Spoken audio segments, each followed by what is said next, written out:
Deo gracias. Salve María, Salve queridos María. radioescuchas, salve María. Estamos aquí, sus servidores, la señora Elisa Lanza y José Malqui, cooperadores terciarios de los Heraldos del Evangelio de Bolivia, que nosotros tenemos, como siempre, movidos por un espíritu apostólico, tratar de aportar con un granito de arena cada vez y a través de cada programa que se transmite por por las ondas benditas de Radio María, a todos nuestros hermanos en Cristo, en la comunión de los santos, los católicos de nuestra iglesia, acá en nuestra patria y en todo el mundo, hasta donde llegue, ¿no? Este mensaje. Las ondas de Radio María. Claro que sí, hasta el cielo y más allá. Amén. Con la intención de que nosotros, pues, comprendamos, conozcamos y amemos cada vez más nuestra fe, nuestra religión católica, de manera que seamos verdaderamente católicos militantes, practicantes. Siempre bajo el enfoque del carisma de los heraldos del Evangelio, que es la obra a la cual nosotros nos dedicamos con todo el corazón y con todas nuestras fuerzas. Bienvenida, señora Elisa. ¿Cómo está, don José? Buenas noches, queridos amigos. Siempre con todas las ganas para poder compartirles los temas que vamos preparando. Y bueno, siempre arrancamos primero con una oración, porque esto hay que dedicarlo toda obra siempre, conociendo nuestras limitaciones, ponemos nosotros como hijos y esclavos de Jesús por manos de María Santísima en manos de ellos. En el nombre del Padre, del Hijo, del Espíritu Santo. Amén. Dios te salve, Reina y Madre, Madre de misericordia, vida, dulzura y esperanza nuestra, Dios te salve. A ti clamamos los desterrados hijos de Eva, a ti suspiramos, gimiendo y llorando en este valle de lágrimas. Ea pues, Señora, abogada nuestra, vuelve a nosotros esos tus ojos misericordiosos, y después de este destierro, muéstranos a Jesús, fruto bendito de tu vientre. Oh clementísima, oh piadosa, oh dulce siempre Virgen María, ruega por nosotros, Santa Madre de Dios, para que seamos dignos de alcanzar las promesas y gracias de nuestro Señor Jesucristo. Amén. En el nombre del Padre, del Hijo, del Espíritu Santo. Amén. Bueno, siempre, lo ideal es arrancar este programa con ejemplos de vidas de seres, de personas, hijos de Dios, que nosotros nos preciamos de serlo, que nos han precedido y que nos han señalado el camino hacia la santidad, hacia el reino de los cielos, llevando una vida, de amor y retribución a Cristo, dedicación a su iglesia. Vamos a partir hoy justamente hablando de un santo que es muy conocido, realmente, de la constelación de santas, de estrellas, de santidad que hay en el cielo de Dios, y con el cual concluye el día de enero. Su fiesta se celebra el 31 de enero, y personalmente es un santo al que yo le tengo muchísima devoción, porque, bueno, Dios dispuso que desde muy pequeño, y yo creo que a muchos de nuestros radioescuchas les ha sucedido que en algún momento la vida de este santo se les ha manifestado, la figura de este santo, en cualquier o en varias formas, ¿no? A mí me sucedió cuando muchacho. Estamos hablando de San Juan Bosco, fundador de los salesianos. Y vamos a reflejar brevemente su vida prodigiosa. Fue un presbítero y fundador. Después de una niñez áspera, fue ordenado sacerdote, y en la ciudad de Turín, en Italia, se dedicó con todas sus fuerzas a la formación de adolescentes. Es ahí que va a fundar la Sociedad Salesiana, y con ayuda de Santa María Dominica Mazzarello, el Instituto de las Hijas de María Auxiliadora, para enseñar oficios a la juventud e instruirles en la vida cristiana. Lleno de virtudes y méritos, voló al cielo en este día, 31 de enero, en la ciudad de Turín, en Italia, en el año de 1888. La fecha de su canonización fue el 1 de abril de 1934 por el Papa Pío XI. Resumamos o reflejemos un poco la breve biografía de este santo. Nació el 16 de agosto de 1815 en Castelnuovo de Asti y recibió de su madre Margarita Occhiena una sólida educación cristiana y humana, dotado de una inteligencia, memoria, voluntad y agilidad física no comunes. Desde niño fue seguido por sus coetáneos, a quienes organizaba juegos que interrumpía al toque de las campanas para llevarlos así en grupo a la iglesia. Fue ordenado sacerdote en Turín, bien se dijo, en 1841, y allí comenzó su actividad pastoral con San José Cafaso, otro gran santo. Su programa, o mejor su pasión, era la educación por los jóvenes, y hoy conocemos la obra salesiana generalmente por el ámbito educativo. Los más pobres y abandonados también fueron de su predilección. Reunió un grupito que llevaba a jugar, a rezar y a menudo a comer con él. La incómoda y rumorosa compañía de Don Bosco, así se le llamaba y se lo llamaba con mucha familiaridad, tenía que estar cambiando de lugar continuamente hasta que por fin encontró un lugar fijo bajo el cobertizo Pinardi, que fue la primera célula de oratorio. Usted sabe lo que es el oratorio, don José. Claro, sí, yo participaba acá del oratorio de los salesianos, por eso desde muy chiquito. Con la ayuda de mamá Margarita, sin medios materiales y entre la persistente hostilidad de muchos, don Bosco dio vida al oratorio de San Francisco de Sales. Era el lugar de encuentro dominical de los jóvenes que quisieran pasar un día de sana alegría.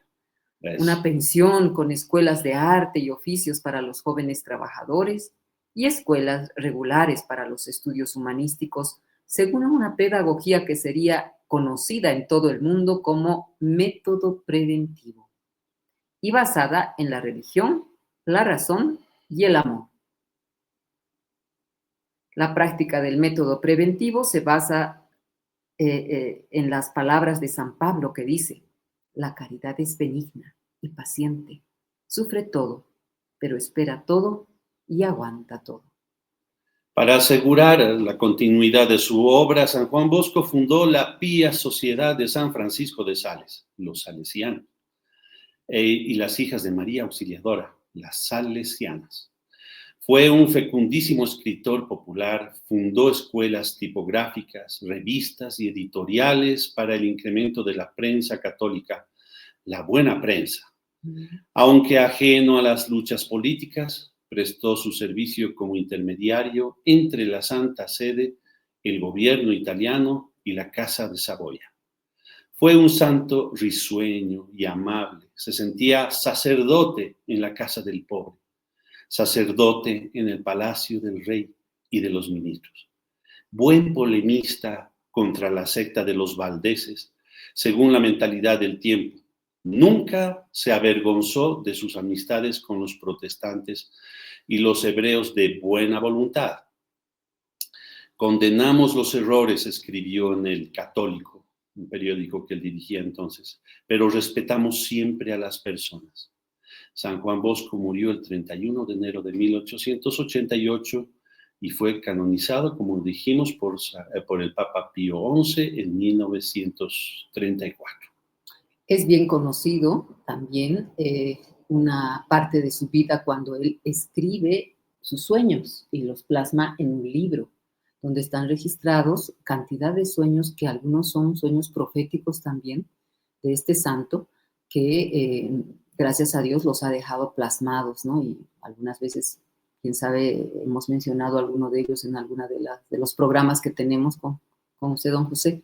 Pero hay que resaltar esto, que de esta virtud o este carisma de poder a través de los sueños tener ciertas revelaciones sobrenaturales, es gracias a que Dios regala a algunas almas como la de este santo, unas gracias extraordinarias.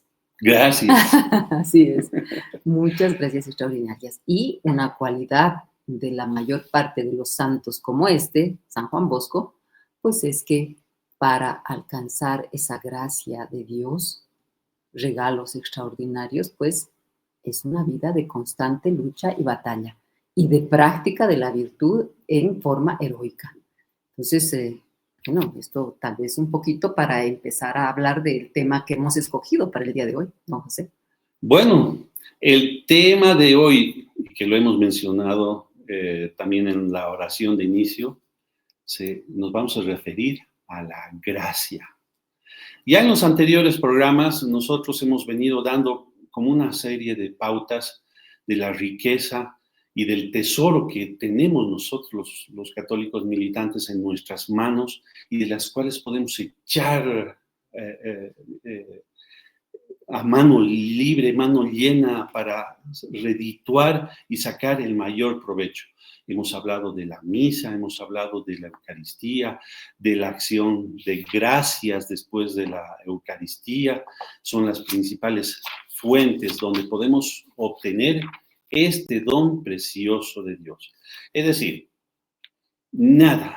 ningún progreso en la vida espiritual podría darse en ninguno de los simples mortales, ni siquiera el más dotado o beneficiado de cualidades que Dios haya depositado en el alma o en el corazón de una persona. Nadie podría dar el menor fruto sin el auxilio de Dios. Y es que el auxilio de Dios es proveniente justamente de este don inestimable que es el que nos permite vivir en comunión con Él y alcanzar la plenitud de la vida, para que agradezcamos a Dios por esa su gracia y nos esforcemos por vivir de acuerdo con ella, para que podamos ser testigos de su amor en el mundo. Y es decir, la gracia es un don, un regalo inmerecido y transformador. Y este es el principal concepto de la central en la teología católica. Nos estamos refiriendo a un favor divino, al amor incondicional que Dios nos tiene y nos ofrece libremente. La gracia no es algo que podamos ganar o merecer. ¿Ah? No es porque lo merezcamos, sino porque Dios es bueno, que Él nos la da. Nos la regala. Es un regalo gratuito de Dios que nos permite, sobre todo, participar de su vida divina. La gracia es, por lo tanto, un don sobrenatural que Dios nos concede por medio de Jesucristo. A través de la misión redentora, nuestro Señor no solamente nos rescató de las consecuencias de la perdición, de la oscuridad al que nos había conducido el pecado original, sino que nos abre la vida de la gracia. ¿A través de qué? Sobre todo de los sacramentos que nuestro Señor instituye. El primero, ¿no? Sobre todo. Claro. El primero, yo creo que es algo que no deberíamos dejar de practicarlo, de cumplirlo, de hacerlo efectivo en nuestras vidas. Padres de familia, no dejen de bautizar a sus hijos. El hecho mismo de este gran sacramento inicial del bautizo ya nos regala el poder ser llamados hijos de Dios. Y esto es la gracia. Esto es pura gracia de Dios. Para que tenga una idea, nosotros salimos de la cualidad de simples criaturas de Dios y pasamos a ser hijos de Dios por la infusión del Espíritu Santo, de los dones del Espíritu Santo que se nos da en el bautismo. Ya sea desde un niñito o un bebé sin uso de razón, o como también puede ser un adulto que es en pleno uso de razón, reciba el bautizo, recibe estas cualidades y estos dones, que, bien, mencionábamos, nos hace hijos de Dios, coherederos del reino de los cielos, hermanos en Cristo, hermanos de Cristo, y participantes, por lo tanto, de los méritos y los frutos de su misión redentora. La gracia es la fuerza que nos impulsa a amar a Dios y al prójimo y seguir sus mandamientos y a vivir según su voluntad. Ahora bien, vamos a explicar los tipos de gracia que hay. Este es un tema teológico bastante complejo, pero hemos tratado con el mayor cariño de hacerlo lo más comprensible, asequible para todos nuestros radioescuchas, de tal manera que tengamos una cabal comprensión del gran tesoro que tenemos entre manos. Tal es este regalo, este don, que si los hombres bautizados, tuviéramos cabal idea de lo que opera ella en el alma que la posee, nada más importaría en la vida, sino cuidar y cultivar este tesoro inmenso. Y la gracia se divide en dos partes, ¿no? Hay dos tipos de gracia, podríamos decir, ¿no es cierto? La teología, bueno, nos marca y nos enseña esto. Pero ¿por qué estamos hablando de la gracia, queridos amigos? Para mí siempre es un término, y eso le comentaba fuera de los micrófonos a don José, es un término con el que siempre estamos refiriéndonos. Qué bien ha salido este evento, digamos, esta misa, se ha sentido la gracia, decimos, qué gracia este padre, su homilía, qué maravillosa, o sea, hablamos en esos términos. O también cuando, digamos, alguien yo he hecho algo mal, pecado de pensamiento, palabra, obra, omisión, siento automáticamente como que algo me ha sido quitado, como que algo sobrenatural se ha retirado de mí. Y entonces siento la necesidad de correr nuevamente a un confesionario para poder recuperar aquello que he perdido. Entonces, es esa, digamos, la noción de gracia que en lo personal yo tengo. Y por ello, la importancia de entender lo que es la gracia, según todo lo que nos ha ido explicando don José. Y ahora... Y es solo la introducción, ¿no? Sí, pero ahora es importante, porque ya sabemos que el tiempo corre y luego nos quedamos sin tiempo. Dos tipos de gracia existen y las vamos a explicar. Antes de hablar, de desarrollar los dos tipos, debemos tener en cuenta este precepto que deberá marcarnos a partir de ahora.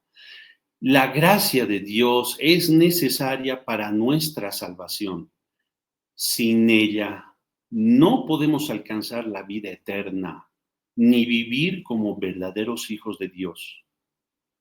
La gracia no anula nuestra libertad, el libre albedrío que nos ha dado Dios, sino que la perfecciona, ayudándonos a elegir el bien y a evitar el mal. Ya vamos a ver entonces, la gracia entra en la persona, en el católico, a través del bautizo. ¿Cómo es que la gracia se va a consolidar, va a crecer, permitiéndonos nosotros andar por la vía de la santidad? Por medio de los actos de virtud. ¿Cómo es que la gracia se pierde? Por el pecado mortal. Pero la misericordia de Dios aquí entra y juega un rol, y vamos y podemos entenderlo. ¿Cómo es que perdiendo el hombre al cometer un pecado la gracia, cómo puede readquirirla? A través del sacramento de la reconciliación o confesión. Es muy bonito esto. Ahora sí, entremos a hablar de los tipos de gracia. Bien. Hay dos tipos de gracia. Una es la gracia habitual o santificante, así se llama. la vamos a explicar. Y la otra es la que se llama gracia actual. Entonces, ¿con cuál comenzamos, don José? Piedra, papel o tijera, no. ¿Con cuál comenzamos? ¿Ah? Mire, yo empezaría con la gracia actual. Uh-huh. Por gracia actual y de acuerdo a la definición nos remitimos al libro de consulta que hemos echado mano del famoso teólogo español Antonio Rollo Marín, Teología Moral para Seglares. Él explica, las gracias actuales se entienden por estas como ciertos auxilios sobrenaturales y transitorios por los cuales Dios ilumina el entendimiento y ayuda a la voluntad. ¿Para qué? Para que nosotros podamos realizar actos sobrenaturales. Ahora, ¿a qué se refiere, desglosando a partir de esta definición, a qué se refiere con ciertos auxilios sobrenaturales?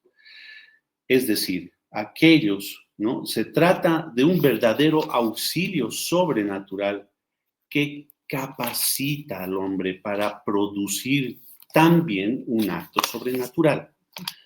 Sin ella, sin esta gracia actual, el hombre, aún constituido en gracia santificante, sería tan impotente para realizar el más mínimo acto sobrenatural, como en el orden natural, para dar un solo paso sin la previa moción de Dios como causa primera natural.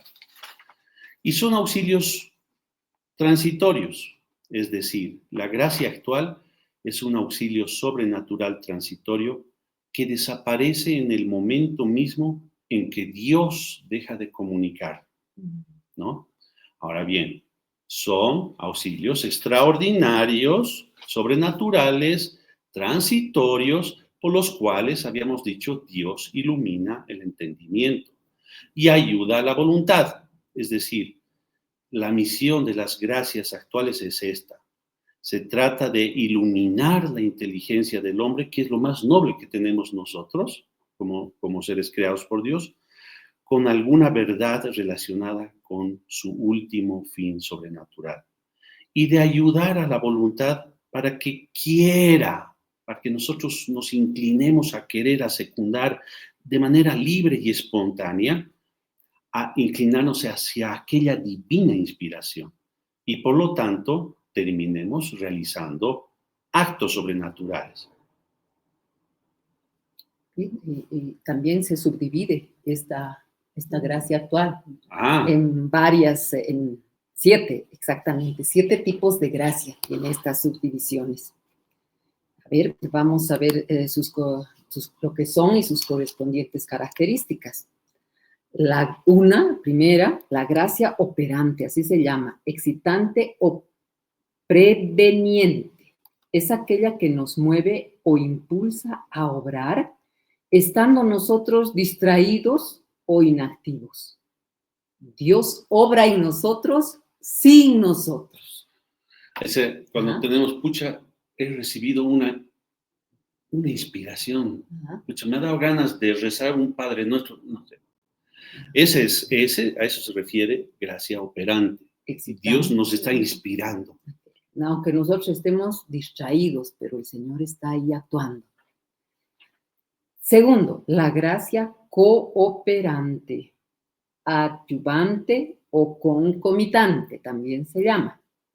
Es aquella que nos ayuda a obrar mientras realizamos una acción sobrenatural. Dios obra en nosotros juntamente con nosotros en este tipo de gracia. Por eso es cooperante. Es decir, a la primera, operante, que viene por inspiración de Dios a la persona y la persona accede a ella, adhiere a ella y empieza a hacer. Por inspiración, hoy día quiero rezar un rosario. Empiezo a rezar. Cuando yo ya estoy adhiriendo a esta gracia operante, entra la gracia cooperante. Dios, que nos dio la primera inspiración, empieza sobre esta gracia operante que estamos nosotros correspondiendo, de manera la siga alimentando, ¿no? O en la Santa Misa, uno decide voluntariamente asistir a una celebración eucarística y allí Dios puede obrar de una forma sobrenatural en nosotros, para tal vez vivir con mayor profundidad esa misa, comprender mejor la palabra de Dios que ha sido leída. Salir inspirados, qué linda la palabra de Exacto, ahora, ¿no? voy a ayudar a mi prójimo, en mi casa tengo tanta ropa que no uso, la voy a llevar a un asilo, digamos, Dios o a un está hogar obrando. de gente que no tiene recursos y yo tengo, ni la estoy usando, gracia operante, voy a juntar esa ropa y voy a llevarla a donar. Y Dios continúa alimentando esa gracia de manera cooperante, mientras tenemos esa buena Dentro de esta predisposición. gracia cooperante, aquí nos menciona a San Agustín, estamos hablando del libro de teología del padre Antonio Royo Marí, nos dice que en un texto famoso de San Agustín explicando el mecanismo de estas dos clases de gracia actual, porque en verdad comienza Él a obrar para que nosotros queramos, gracia operante, excitante o preveniente, y cuando ya queremos, con nosotros coopera para perfeccionar la obra, que hemos explicado a través del ejemplo. Gracia cooperante. Por consiguiente, para que nosotros queramos, comienza a obrar sin nosotros. Y cuando queremos y de grado obramos, entonces coopera con nosotros, no nos deja ahí sueltos. Con todo, si Él no obra para que queramos o no coopera cuando ya queremos, nada podemos en orden a las buenas obras de piedad. Qué bonito, ¿no? Hermoso, porque nos inspira y luego trabaja con nosotros el Señor. Es maravilloso, realmente. Tercer tipo de gracia actual. Gracia subsiguiente. Gracia subsiguiente, como su nombre lo indica, es aquella que es posterior a otra gracia concedida anteriormente y que viene a complementarla y perfeccionarla. Por ejemplo, haciéndonos cumplir un buen propósito. Ese propósito que usted mencionaba saliendo de misa, tengo ropa en la casa, ¿verdad? Nos ayuda esta gracia a cumplir aquello, en efecto. Y no quedarnos en la buena intención, ¿no? Llevarla a cabo. Exacto, esa es la subsiguiente. Cuarto tipo de gracia. Gracia interna. Es la que afecta intrínsecamente al alma o a sus potencias. ¿Cuáles son las potencias del alma? Entendimiento, memoria y voluntad. Haciéndonos cumplir, una inspiración de Dios es esta gracia interna. La inspiración de Dios en el alma. Eso que sientes adentro, ¿no? Adentro. Y la subsiguiente categoría o clase de gracia actual es la gracia externa, que son aquellas manifestaciones, o sea, aquellas que se manifiestan al alma a través de una manera extrínseca. Justo un pariente, un amigo que no veía hace tiempo, ¿no? Y que me llama, me pregunta, me dice algo o me da un consejo, ¿no? Que a mí me ayuda o me hace pensar. O el sacerdote dijo algo en su homilía de la misa que a mí, me sobrecoge y siento una inspiración y me movió el alma, ¿no? O tal vez una música sacra que escuchamos al pasar por una iglesia, o al entrar a una capilla y vemos el Santísimo expuesto. ¿Me entienden? Son estímulos externos a través de los cuales Dios mueve el alma. Sexto, gracia suficiente. Es aquella que bastaría de suyo para obrar sobrenaturalmente si el alma no resistiera a esa divina moción. ¿No? Por ejemplo, todas las gracias externas y muchas inspiraciones internas. Esa es la gracia suficiente. La que obra en el alma de manera sobrenatural, sin resistirse, sin resistencia. Desde que nosotros no ponemos obstáculos a estas tanto inspiraciones, mociones internas que Dios nos inspira, como a través de estas manifestaciones externas, desde que no pongamos obstáculo y correspondamos a las mismas, se constituyen en una gracia suficiente. Pero también existe el séptimo modo de gracia actual, que es la gracia eficaz. ¿Y en qué consiste esta? Y esta gracia es la que produce infaliblemente lo que Dios intenta, sin comprometer, no obstante, la libertad del alma, el sí de ese alma, que se adhiere a ella y la secunda de una manera libérrima e infalible al mismo tiempo. Escuchaba una homilía de Monseñor Joao, nuestro fundador, Juan Clara Díaz, fundador de los Heraldos del Evangelio, que hablaba justamente de esta gracia eficaz. Y él decía que esta gracia eficaz es la que va a producir, se va a producir por la aceptación de la persona para transformar su vida, para convertirse, para cambiar y mudar todo aquello que está mal. Entonces, es eso lo que hace la gracia eficaz en nosotros. Por lo tanto, Dios necesita de la cooperación y el sí dado libremente por el ser humano para que pueda cambiar esa vida y transformarla. Entonces, qué bonito, ¿no? Esa es la eficaz y que a la que a diario también estamos llamados todos. La conversión es algo que nunca se acaba. Ah, sí, y es un proceso continuo, ¿no? Continuo. Es decir, nosotros en calidad de hijos de Dios, desde que a través del bautizo tenemos acceso a este tesoro inmenso, nosotros deberíamos, si tuviéramos esta cabal comprensión de lo que tenemos en manos para poder salvar el alma, que en otro programa también señalamos que es el negocio principal al que estamos llamados cada uno de nosotros, deberíamos cada uno preocuparnos de las cosas del mundo. O sea, el hombre que se preocupa de las cosas del mundo, descuidando la gracia que Dios seguro cada día se va manifestando a cada persona, la persona que se preocupa más por las cosas del mundo hace una gran ofensa a Dios. Y es decir, no existe gracia, no va a existir gracia si no hay un contacto continuo de nosotros, del hombre, de cada uno de nosotros con Dios. Y por causa de esa relación que tengamos con la divinidad, se va a dar una mayor participación de la vida divina. Y también el padre Royo Marín en este texto nos dice que la gracia actual es absolutamente necesaria en el orden sobrenatural, que el hombre no podría jamás actuar sobrenaturalmente sin la previa moción de la gracia actual.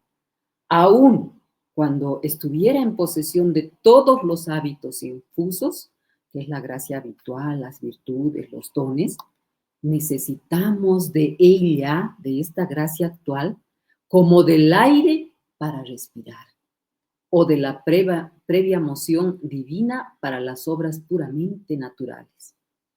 Entonces, aquí nos explica que la razón fundamental es porque el hombre, con relación a Dios, es causa segunda de todas sus acciones. Bien. Wow. Aclarando, ¿no? Bien, no sé si vamos a pasar al siguiente tipo de gracia o hay algo más que aclarar en este, que es bastante amplio el tema también, ¿no? De la gracia. Como la gracia nos hace hijos de Dios y por lo tanto partícipes de la vida increada de Dios, nosotros nos tornamos amigos de Dios también y vivimos en la alegría de amarle. Ahora bien, ¿cuánto debemos nosotros indagar y pensar en lo que significa ser hijos de Dios? Existe el hecho de, muy bonito, de una princesa. ¿Escuchó usted a una exposición que daba el padre Carlos Wegner de los Heraldos del Evangelio, que a mí me ha marcado mucho? El hecho de el episodio de una princesa, Luisa, la princesa Luisa, hija del rey Luis XV de Francia, que era una persona, bueno, muy caprichosa, de trato muy Soberbio. altanero y soberbio respecto de las personas, siendo ella noble, respecto de las personas que la servían, ¿no? Y una vez, bueno, increpó a una de las sirvientas, tratándola mal y despectivamente, pero la sirvienta que la asistía, le respondió con mucha altura y con humildad, haciéndose valer de su hija, de su condición de hija de Dios. Le dijo, princesa. Porque la princesa le dijo, usted sabe con quién está tratando, yo soy princesa, hija del rey, y usted me debe así tal pleitesía, tal trato. Y la señora humilde, empleada, sirvienta, le digo, pues bien, yo entiendo quién es usted, pero usted tome en cuenta también que yo soy hija de Dios. Esta respuesta la marcó tanto a esta princesa y la hizo pensar tanto que recibiendo una gracia especial, por una moción interna, entendió y se le abrió el entendimiento a la comprensión de lo que significa ser hija de Dios. Y ella mudó de vida solamente por la respuesta que le diera esta su sirvienta y se volvió terciaria, carmelita. ¿Mm? Y cambió su vida. Es decir, nosotros debemos comprender lo que significa ser hijo de Dios porque la gracia entra en nosotros. Es tan importante este primer aspecto, y esto se da a través del sacramento del bautizo, que es tan más relevante que un hijo de Dios, o sea, ser hijo de Dios, porque adquirimos esta condición a través del bautizo, es tan más relevante que un obispo sea ordenado papa, por ejemplo, o una persona reciba que ha correspondido a su vocación sacerdotal, reciba sea, ¿cómo se dice?, sea ordenado sacerdote.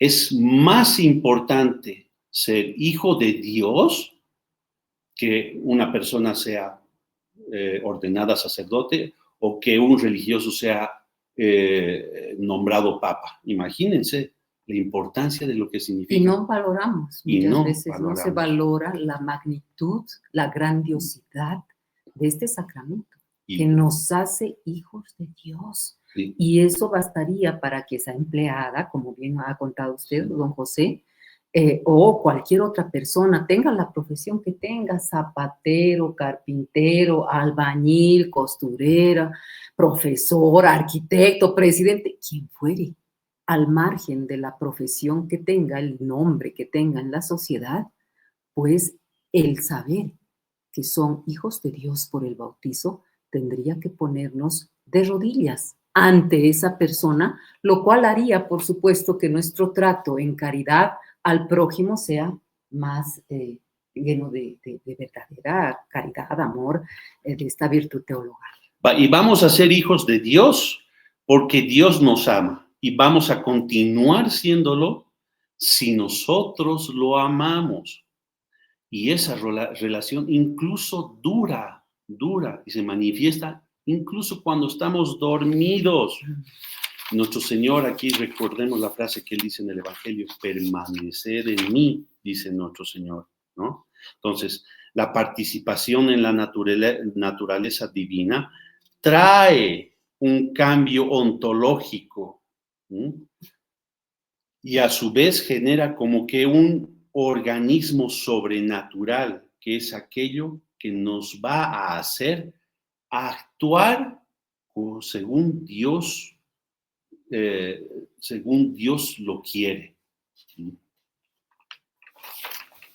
Bien, ¿qué más? A ver, sí me gustaría que entremos al tema de la gracia santificante como tal, a definirla tal vez.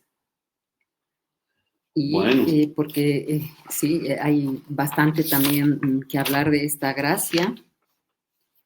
Bueno, Dios permita que...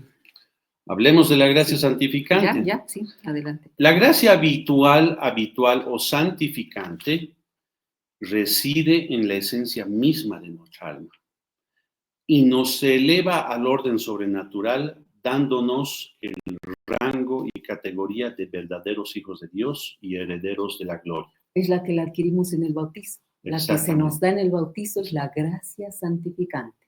Es un don divino que nos hace hijos de Dios y herederos de la gloria.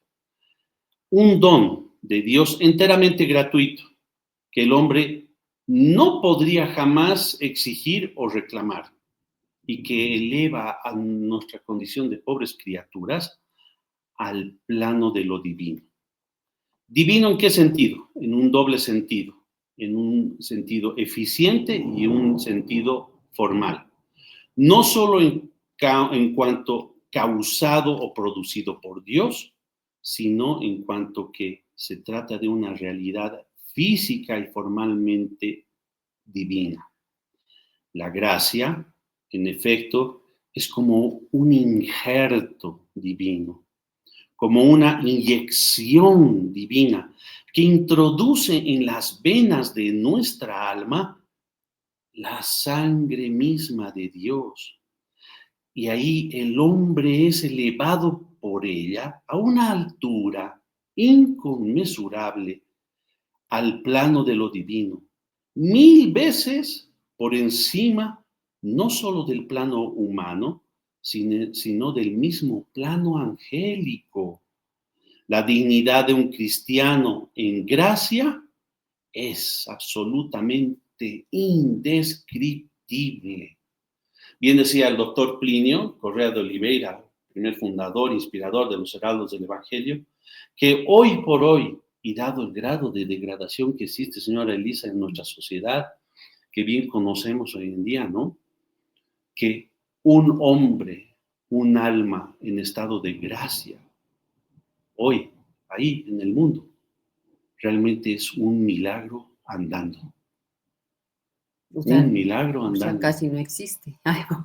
Bueno, deben existir, ¿no? Pero son milagros, como usted dice.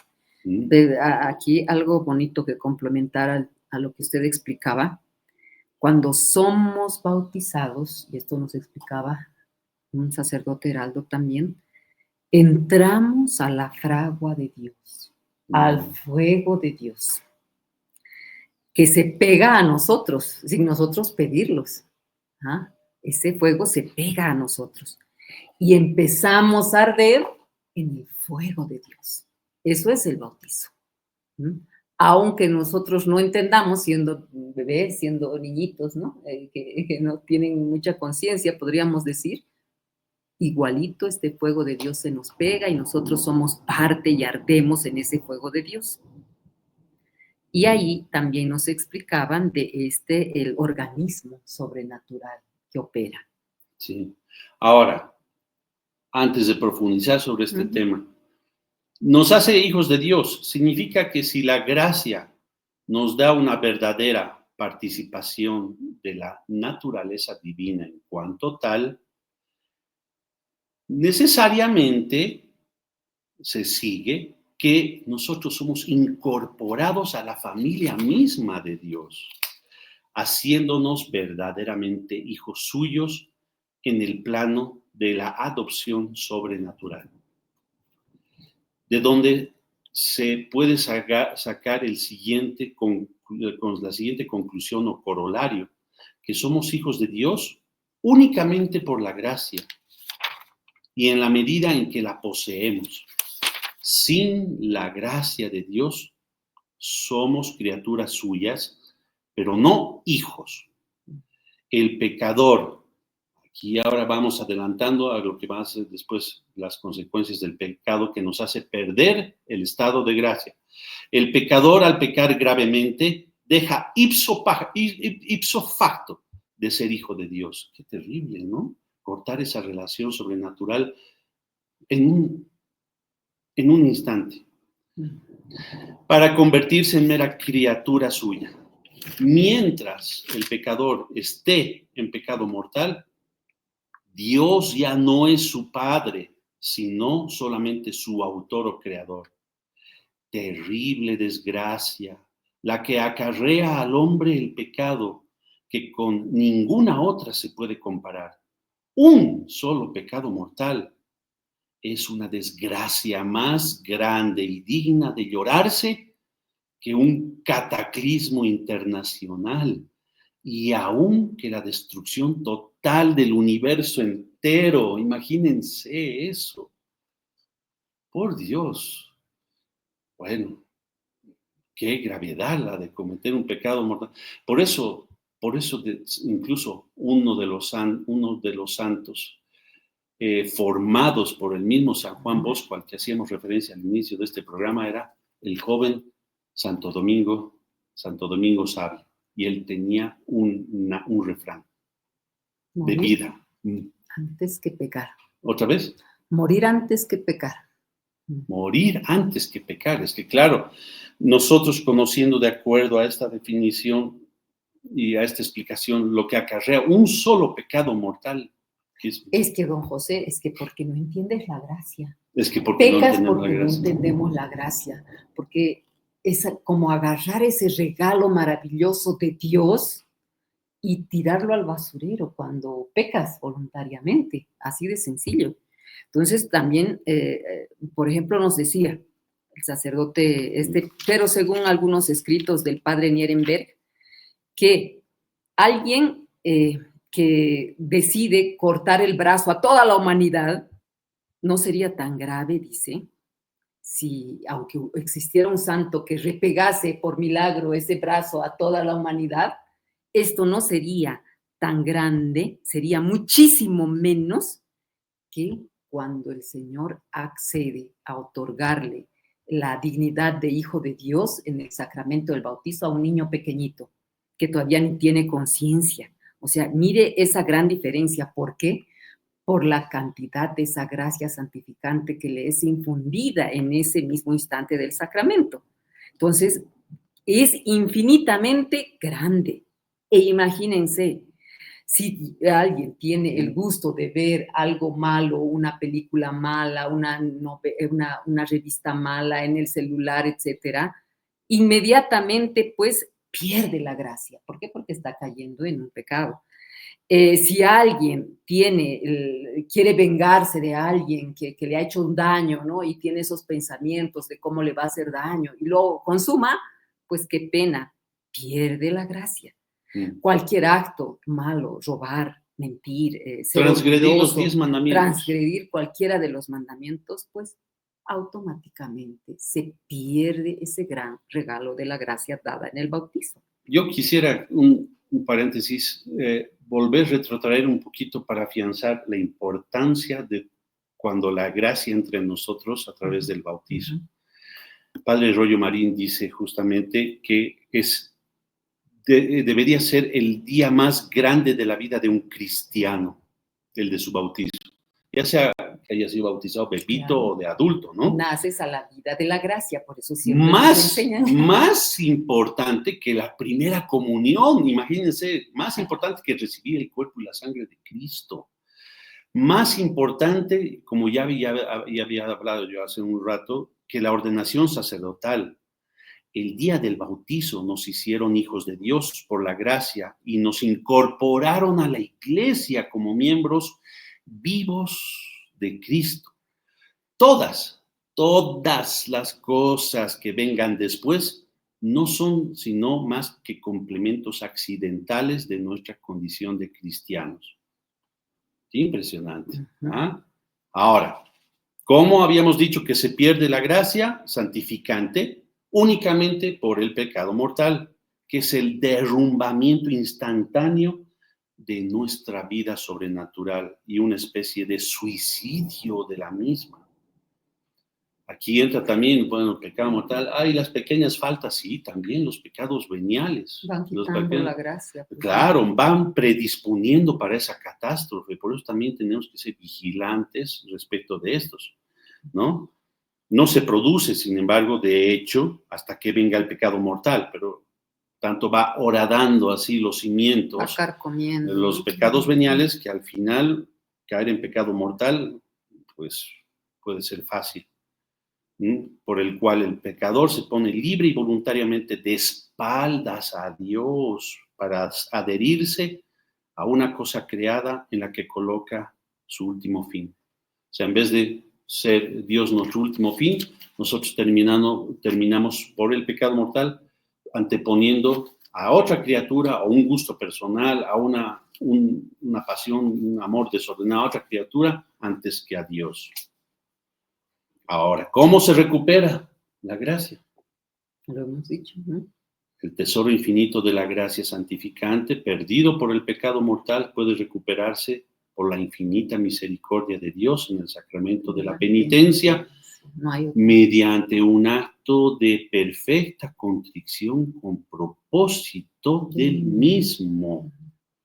El acto de contrición es preciso tener ideas muy claras sobre la naturaleza y alcance del acto de contrición. Primero, se da, o sea, la contrición puede ser de acuerdo más o menos perfecto, por un motivo puramente humano o natural, o bien por un motivo sobrenatural pero imperfecto, y por un motivo sobrenatural perfecto. Cuando esta contrición, este arrepentimiento es puramente humano o natural, no tiene fuerza para quitarnos el pecado ante Dios. Aunque recibamos la absolución, qué importante esto, queridos amigos. La verdadera contrición que nos va a quitar el pecado mortal es a partir de la segunda categoría y la tercera. Es decir, cuando hay un motivo sobrenatural pero imperfecto, es decir, hay un arrepentimiento o dolor de atrición, es suficiente, sí, y juntamente con él se recibe la absolución que nos da el sacerdote al perdonar nuestros pecados, ahí se recupera nuevamente la gracia.